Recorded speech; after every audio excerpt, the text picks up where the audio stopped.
YouTube پر views لانے کے لیے اکثر آپ کو ایک غریب صحابی والی سٹوری سنائی جاتی ہے جنہیں فجر کے وقت ایک خاص وظیفہ پڑھنے کی تاکید کی گئی تھی، لیکن سچائی یہ ہے کہ علم حدیث کے ماہرین نے اس مخصوص روایت کو بالکل ضعیف قرار دیا ہے۔ مگر اصل سچائی کیا ہے؟ وہ اس ضعیف روایت سے کروڑوں گنا زیادہ طاقتور اور 100% مستند ہے۔ مسند احمد کی صحیح حدیث ہے جس میں رزق اور دولت کا ایک ایسا کائناتی قانون چھپا ہے جس کا تعلق براہ راست آپ کی جیب سے ہے۔ جب اللہ کے نبی حضرت نوح علیہ السلام کی وفات کا وقت قریب آیا تو انہوں نے اپنے بیٹے کو بلا کر رزق کو کھینچنے والا جو آخری خفیہ کلمہ بتایا تھا وہ آج آپ کو حیران کر دے گا۔ ویڈیو کو 1 سیکنڈ کے لیے بھی مس مت کرنا۔ نوح علیہ السلام نے فرمایا، میرے بیٹے میں تمہیں ایک ایسا کلمہ بتاؤں گا جو کائنات کی ہر مخلوق کی تسبیح اور عبادت ہے، اور اسی ایک جملے کی برکت سے پوری کائنات کو رزق اور مال و دولت دیا جاتا ہے۔ ذرا ان الفاظ کی طاقت دیکھیں۔ وَبِهَا يُرْزَقُ الْخَلْقُ، سمندر کی آخری تہہ میں موجود مچھلی سے لے کر 7ویں آسمان کے فرشتوں تک سب کی رزق کا تالا اسی ایک چابی سے کھلتا ہے۔ وہ کلمہ کیا ہے؟ اپنی سکرین پر دیکھیے اور اسے اپنے دل میں محفوظ کر لیجیے۔ سبحان اللہ وبحمدہ سبحان اللہ العظیم۔ پاک ہیں اللہ اپنی تعریفوں کے ساتھ، پاک ہیں اللہ عظمت والا۔ صحیح بخاری کی سب سے آخری اور سب سے اہم حدیث ہے۔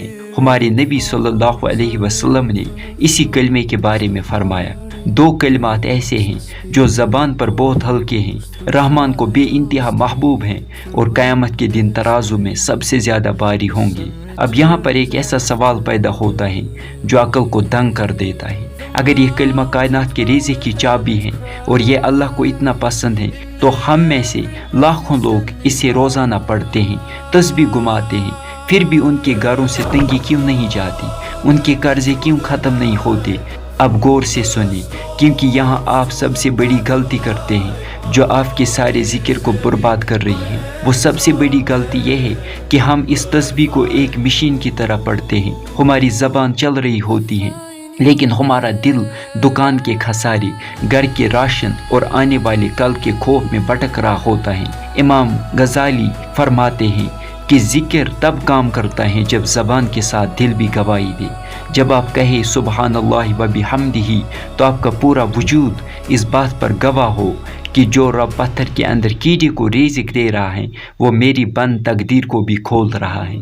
صحیح مسلم کی حدیث ہے کہ جو شخص دن میں کسی بھی وقت اسے 100 مرتبہ پڑھ لے اس کے گناہ معاف کر دیے جائیں گے، اگرچہ وہ سمندر کی جاگ کے برابر ہی کیوں نہ ہو۔ اور یاد رکھیے، جب گناہ مٹتے ہیں تو رزق کے آگے لگی ہوئی گیبی بندشیں خود بخود ٹوٹ جاتی ہیں۔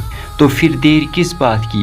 آج ہی سے بلکہ اسی سیکنڈ سے اپنے رزق کے نظام کو بدلنے کے لیے اپنی زبان کو اس پاک ذکر سے تر کیجیے۔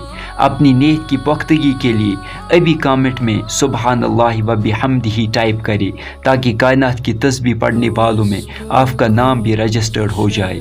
اس ویڈیو کو اپنے تمام دوستوں اور واٹس ایپ گروپز میں شیئر کریں، کیونکہ اگر آپ کی وجہ سے کسی ایک مسلمان نے بھی مخلص ہو کر یہ تسبیح شروع کر دی تو جب تک وہ پڑھے گا اس کے رزق کے ساتھ ساتھ آپ کے گھر میں بھی برکتوں کا نزول ہوتا رہے گا اور یہ آپ کے لیے لائف ٹائم صدقہ جاریہ بن جائے گا۔ اللہ ہمیں توفیق دے، آمین۔